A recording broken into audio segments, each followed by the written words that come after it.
मेरो सप्तरीमा यो सिप्थान डुम्री सिप्थानमा हजुर।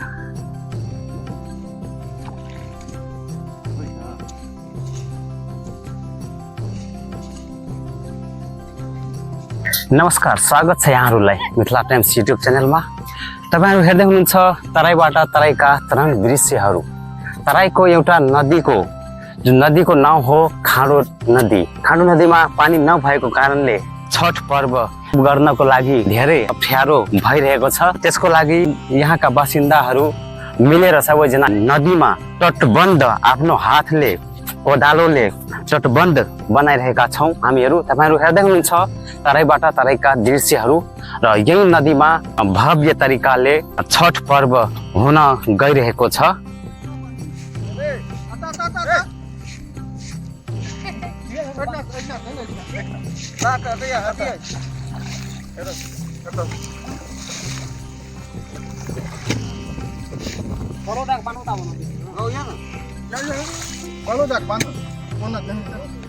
आजकलको यो ग्लोबल वार्मिङको कारणले मान्छेहरूले धेरै पोल्युसन के गरेर पानी हेर्नु नदीमा पानी नै छैन।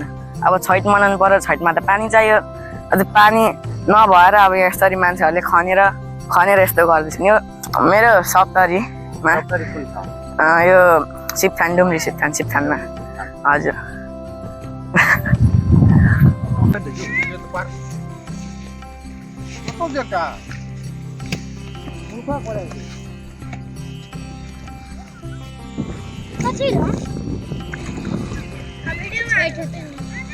पानी लग गया